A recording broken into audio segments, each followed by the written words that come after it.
মধ্যপ্রাচ্যের বাঘা বাঘা মুসলিম দেশগুলো যখন নিশ্চুপ, ইরান তখন একাই গরম করে দিচ্ছে যুদ্ধের ময়দান। বিশাল মুসলিম জনগোষ্ঠী বশ্যতা শিকারকে বুড়ো আঙ্গুল দেখিয়ে ধর্মীয় মানদণ্ডকে নিয়ে গেছে অনেক উঁচুতে। ইরানের হুঙ্কারে রীতিমতো কেঁপে উঠছে ট্রাম্প সরকারের হৃদয়। এ যেন ইতিহাসের পুনরাবৃত্তি। মুসলিম বিশ্বে আগেও অনেকবার এমন ঘটনা ঘটেছে, আর যুগে যুগে এসব দেশ থেকে উত্থান হয়েছে শত শত ইসলামের বীর সৈনিকদের। আজ তেমনই এক বীর মুসলিম যোদ্ধার লড়াই ও আত্মত্যাগের ইতিহাস সম্পর্কে জানব, যা আপনাকে ইসলামের নৈতিক শক্তি সম্পর্কে অবগত করবে। ভিডিওটি অবশ্যই শেষ পর্যন্ত দেখবেন, আর চ্যানেলে নতুন হলে সাবস্ক্রাইব করতে ভুলবেন না। ভূমধ্যসাগরের কোল ঘেঁষে মধ্যপ্রাচ্যের শেষ মুসলিম দেশ লিবিয়া। দেশটির প্রায় 90% জায়গা সাহারা মরুভূমির বিশালতায় সুবিস্তৃত। বাকি 10% ভূমিতে ভ্রাতৃত্ব ও দেশপ্রেম নিয়ে লিবিয়াবাসী দারুণ শান্তিতে বসবাস করছিল। মরুভূমির উত্তপ্ত দিগন্ত জোড়াকেও তারা আপন মায়ের কোল মনে করত। তারা ছিল শান্তিপ্রিয় সোনার মানুষ। কিন্তু নিরীহ মুসলিম জনগোষ্ঠীর সেই শান্তিতে বসবাস সহ্য করতে পারেনি তৎকালীন শক্তিধর দেশ ইতালি। 1911 সালের দিকে তারা লিবিয়াকে দখল করে নেয়। তারপর শুরু হয় অমানবিক অত্যাচার। একের পর এক চলতে থাকে বোমা হামলা, হত্যা, ধর্ষণ। দেয়ালে পিঠ থেকে যাওয়া লিবিয়াবাসী 10 বছর চরম নির্যাতিত হয়ে 1921 সালে প্রথমবার জাগরণ জ্বর শুরু করে, যার প্রধান ভূমিকায় ছিলেন একজন শিক্ষক।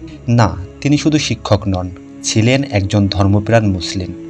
মসজিদের ইমামতি ছাড়াও নানাবিধ সামাজিক ও মানবিক কাজে নিজেকে জড়িয়ে রাখতেন। তার দেশের নিরীহ মানুষগুলোর সাথে ঘটে যাওয়া অন্যায় সে মেনে নিতে পারেনি, তাই নিজেরই তত্ত্বাবধানে গড়ে তোলে এক সশস্ত্র গেরিলা বাহিনী। লিবিয়াতে গড়ে ওঠা রোমের বিভিন্ন ক্যাম্পে ওমর মুক্তারের গেরিলা বাহিনী প্রতিরক্ষা স্বরূপ আক্রমণ করে ধ্বংস করে দিত। ওমর মুক্তারের যুদ্ধ কৌশল ছিল অসামান্য, যেন স্বয়ং আল্লাহ পাক তাকে সেই শিক্ষা দিয়েছিলেন। মরুভূমির মাঝে সে ছিলেন অনন্য যোদ্ধা। কেন হবে না বলুন তো? সে তো তার পুরো জীবনটাই এই মরুভূমির মাঝে হেসে খেলে বড় হয়েছে। বাল্যকাল কেটেছে মরুভূমি চষে বেরিয়ে। ধীরে ধীরে মুক্তার ইতালিয়ান সেনাদের চোখে ত্রাস হয়ে যায়। মুক্তারের নাম শুনলেই তাদের মনে মৃত্যু ভয় চলে আসতো। কয়েক বছরের মধ্যেই মুক্তার বাহিনী অনেক ইতালিয়ান সৈনিকদের হত্যা করে ফেলে, আর ইতালিয়ান সেনাদের ক্যাম্পগুলো ধ্বংস করে তাদের অঞ্চল দখলমুক্ত করে। সেনাদের এমন পরাজয় দেখে 1929 সালের দিকে ইতালির সরকার এক হিংসাত্মক পদক্ষেপ নেয়। তারা নির্বিচারে লিবিয়ার সাধারণ মানুষগুলোকে হত্যা করতে থাকে। নির্দয়ভাবে ফাঁসিতে ঝুলাতে থাকে মুক্তার বাহিনীর সদস্যদেরকে। কখনো বুলেটের গতি ছাড়খাড় করে দেয় তাদের শরীর। এসব করেও তারা ক্ষান্ত হয় না। ইতালির তৎকালীন প্রেসিডেন্ট বেনিতো মুসোলিনি ছিলেন একজন চরম স্বৈরশাসক। মুক্তার বাহিনীর পরাক্রমের কথা জানতে পেরে সে রাগান্বিত হয়ে যায়। সে তার জেনারেলদেরকে ধমকের সুরে আদেশ দেয় লিবিয়ার মুসলমানদেরকে নিশ্চিহ্ন করে দিতে, এবং নতুন এক জেনারেল যার নাম গ্রাজিয়ানি, তাকে লিবিয়া যুদ্ধের দায়িত্বে পাঠানো হয়। মুসোলিনি যাওয়ার সময় তাকে বলে দিয়েছিল, ওই গেরিলা বাহিনীর সর্দার মুক্তারকে আমার হেফাজতে চাই। লিবিয়াবাসীর উপর ঘটে যাওয়া অত্যাচারে ওমর মুক্তার দিশেহারা হয়ে পড়ে। সে মনে মনে শুধু খোদাকে ডাকতে থাকতো। খোদাও হয়তো তাকে সাহায্য করেছিলেন। প্রতিটা যুদ্ধেই সে ইতালিয়ানদের নাকানি চুবানি খাওয়াতে থাকে। অনেক যুদ্ধে জয়লাভ করে মুক্তার লিবিয়ার সাধারণ মুসলিম জনগণের মধ্যমণি হয়ে ওঠে। পুনরায় লিবিয়ায় শান্তি ফিরে আসে। বাচ্চাদের ছোটাছুটি ও নারী পুরুষদের সমাগমে পুরো লিবিয়া যেন জান্নাতের সুখ পেয়ে যাচ্ছিল। সুখ বলতে 5 ওয়াক্ত নামাজ পড়া ও আল্লাহর ইবাদত করা, এগুলোই চাওয়া ছিল লিবিয়াবাসীর। কিন্তু ইতালিতে মুসোলিনি ক্ষমতায় আসার পর পাল্টে যায় দৃশ্যপট। পুনরায় আরও ভয়ঙ্কর অন্ধকার নেমে আসে লিবিয়াবাসীর জীবনে। মুসোলিনির আদেশে ইতালিয়ান সৈন্যদল লিবিয়ার গ্রামগুলোতে যায় এবং কাউকে যোদ্ধার মতো দেখতে হলেই গুলি করে হত্যা করে ফেলে। তেমনই একদিনের নির্মম ঘটনা বলছি, শুনুন। একদিন আচমকাই এক বজ্জাত মেজরের নির্দেশে ইতালিয়ান সেনা এক গ্রামে আক্রমণ চালায়। গ্রামটির উৎফুল্ল পরিবেশ মুহূর্তেই যেন থমথমে রূপ ধারণ করে। শয়তানের দলগুলো প্রতিটি বাড়ির জমানো খাদ্যশস্য পুড়িয়ে দেয়, আর প্রত্যেক পরিবারের যুবক ছেলেদেরকে তুলে নিয়ে যায় এবং প্রকাশ্যে তাদেরকে হত্যা করে ফেলে। এক মুসলিম বৃদ্ধ অনুরোধ জানায় যে মারার আগে অন্ততপক্ষে আল্লাহর নামে শেষ নামাজটা তো পড়তে দাও। শয়তানের বাচ্চারা সেই বৃদ্ধকেও মেরে ফেলে। চোখের সামনে এমন নির্মম ঘটনা দেখে সামর্থ্যবানরা চুপ থাকতে পারে না। তারা প্রতিক্রিয়া দেখালে ইতালিয়ান দস্যুরা একযোগে অনেক মানুষকে গুলি করে। মৃত ব্যক্তিদের মা বোনেরা চিৎকার করে এগিয়ে আসলে তাদেরকে ধর্ষণের জন্য তুলে নিয়ে যাওয়া হয়। এরূপ বর্বর ঘটনা সহ্য করতে না পেরে ইসমাইল নামের এক যুবক প্রচণ্ড ক্রোধ ও প্রতিশোধের আগুন মনে চেপে ঘর ছেড়ে বেরিয়ে যায় ও মুক্তার বাহিনীতে যোগ দেয়। ইসমাইলের মুখে হতাহতের বর্ণনা শুনে মুক্তার তার বাহিনীকে প্রতিশোধের জন্য তৈরি করে। এর বদলা না নিলে তো শহীদদের সাথে বেইনসাফি হয়ে যাবে। তারা বেরিয়ে পড়ে মরুভূমির প্রান্তরে শত্রুর সন্ধানে। হয়তো অন্য একটি গ্রামকে ধ্বংস করতেই ইতালিয়ান শকুনরা মরুভূমির পথে গমন করছিল। তাদের জিপের শব্দ পেয়ে মুক্তার তার বাহিনীকে নিয়ে সাহসের সাথে ঝাঁপিয়ে পড়ে। রোমের তৈরিকৃত উন্নত সব অস্ত্রপাতি বিফল হয়ে যায় একজন ইমানদার যোদ্ধার সম্মুখে। ইতালিয়ান অল্পবয়সী এক মেজর মুক্তারের তেজকে সম্মান জানিয়ে নতি স্বীকার করে। এক যোদ্ধা তাকে আঘাত করতে গেলে মুক্তার বাধা দেয়, কারণ ইসলামে আছে বন্দীদের উপরে কখনো আঘাত করো না। এরপর মুক্তার সেই মেজরকে তার দেশের পতাকা ফিরিয়ে দিয়ে বলে তাদের ভূমি ত্যাগ করতে। মুক্তারের এমন মহানুভবতায় সেই মেজর মুগ্ধ হয়। মুক্তারকে অন্তর থেকে সালাম জানিয়ে সে চলে যায়। মুক্তার বাহিনীর সদস্যরা বিজয় নিয়ে তাদের গ্রামে ফিরে আসে। সবাই তাদের পরিবারকে আলিঙ্গন করে। কিন্তু তখনকার সময়ে ইতালি অস্ত্রশস্ত্রে স্বয়ংসম্পূর্ণ দেশ ছিল। তারা আবার একের পর এক গ্রামে জ্বালাও পোড়াও শুরু করে দেয়।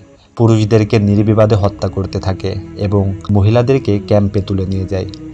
যদিও মুক্তার বাহিনীর বীরত্বে সেসব মহিলা বন্দীদের উদ্ধারও করা হয়, তবে এভাবে আর কত অত্যাচার সহ্য করবে তারা?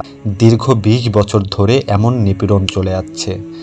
সেদিনই ইতালিয়ান সেনাদের পাল্টা আক্রমণে অনেক যোদ্ধা আহত ও নিহত হয়। ওমর মুক্তার সহ অন্যান্য শীর্ষ নেতাকর্মীরা কোনো রকমে প্রাণে বেঁচে যায়, কিন্তু ইসমাইল নামের যুবক ছেলেটা বন্দী হয়ে যায়। এরপর ইসমাইলের উপর চালানো হয় অপাশবিক অত্যাচার। অন্যদিকে লিবিয়া ইস্যুতে নিয়োগপ্রাপ্ত নতুন জেনারেল গ্রাজিয়ানি এক কর্নেলকে আদেশ করে শীঘ্রই মুক্তারের সাথে আলোচনা করে একটা সমাধান বের করতে। সেই মোতাবেক কর্নেল সাহেব মুক্তারকে আমন্ত্রণ জানায়। ইতালির আসল উদ্দেশ্য বুঝতে পেরে মুক্তার তাদের কোনো কথাই মেনে নেয় না। মুক্তারকে নানান লোভনীয় প্রস্তাবও দেওয়া হয়, কিন্তু কোনো সাচ্চা মুসলমান তার দেশ ও জাতির সাথে কখনো বেইমানি করে না। মুক্তারও তার ব্যতিক্রম ছিলেন না। সে চড়া গলায় ইতালিয়ানদের সমস্ত প্রস্তাব না করে দেয়। মুক্তারের এমন আচরণে ক্ষুব্ধ হয়ে জেনারেল গ্রাজিয়ানি আরও বড় যুদ্ধের ঘোষণা দেন। রোম থেকে বড় বড় যুদ্ধের ট্যাঙ্ক, গোলাবারুদ এনে ভয়াবহ হামলা চালানো হয় লিবিয়ার উপর। মুক্তার বাহিনীর যোদ্ধারা নিরুপায় মৃত্যুবরণ করতে থাকে। বোমা বর্ষণ করে বাড়িঘর, ফসলি জমি সব জ্বালিয়ে দেওয়া হয়। এমতাবস্থায় ইতালিয়ান জেনারেল কর্তৃক মুসলিম দেশের অন্যান্য প্রধান ব্যক্তিদেরকে মুক্তারের নিকট পাঠানো হয়, যাতে তারা মুক্তারকে আত্মসমর্পণে পরিচিত করতে পারে। কিন্তু মুক্তারকে এত সহজে টলানো সম্ভব নয়। সে তাদেরকে সাফ সাফ জানিয়ে দেয় যে তারা আত্মসমর্পণ করতে জানে না। তারা হয় জিতবে, না হয় মরবে। তারপরও তাদের ভূমির একটি কণাও ছাড় দিবে না। তিনি আরও বলেন, পবিত্র কোরআন তাকে অন্যায় ও দখলদারিত্বের বিরুদ্ধে লড়াই করতে শিখিয়েছে এবং তিনি কেবল তার জন্মভূমি ও ধর্মের রক্ষার্থে এই লড়াই চালাচ্ছেন। মুক্তারের শান্তি প্রস্তাব প্রত্যাখ্যানের খবর ইতালিয়ান শিবিরে পৌঁছে যায়। এরপর ইতালীয় জেনারেল গ্রাজিয়ানি লিবীয় বিদ্রোহীদের দমনে অত্যন্ত নিষ্ঠুর পথ বেছে নেন। তিনি লিবিয়ার সাধারণ মানুষদেরকে বিদ্রোহীদের থেকে বিচ্ছিন্ন করতে বিশাল এলাকা জুড়ে কাঁটাতারের বেড়া জুড়ে দেয় এবং হাজার হাজার সাধারণ মানুষকে কনসেন্ট্রেশন ক্যাম্পে বন্দী করে। দীর্ঘ 20 বছরের প্রতিরোধের পর 1931 সালের 11 সেপ্টেম্বর এক অসম যুদ্ধে ওমরের ঘোড়াটি গুলিবিদ্ধ হয় এবং তিনি আহত অবস্থায় ইতালীয় বাহিনীর হাতে ধরা পড়েন। এরপর শুরু হয় ওমরের বিচার কার্য। বন্দী অবস্থায় তাকে জেনারেল গ্রাজিয়ানির সামনে আনা হয়। সেখানে তাকে পুনরায় আত্মসমর্পণের জন্য বলা হলে ওমর মুক্তার আবারও তার বিখ্যাত উক্তিটি দেন যে, আমরা আত্মসমর্পণ করি না, হয় জিতি, না হয় মৃত্যুবরণ করি। এরপর সাজানো এক বিচার কার্যের নাটকে মুক্তারের ফাঁসির রায় কার্যকর করা হয়। তারপর আসে সেই অনাকাঙ্ক্ষিত দিন। 1931 সালের 16 সেপ্টেম্বর লিবিয়ার সুলুক নামক স্থানে কয়েক হাজার লিবীয় বন্দীর সামনে 73 বছর বয়সী এই বীর মুসলিম যোদ্ধাকে ফাঁসিতে ঝুলিয়ে মৃত্যুদণ্ড কার্যকর করা হয়। এমন কাজে লিবিয়াবাসী কান্নায় ভেঙে পড়ে। এখানে একটা ঘটনা ঘটে যায়।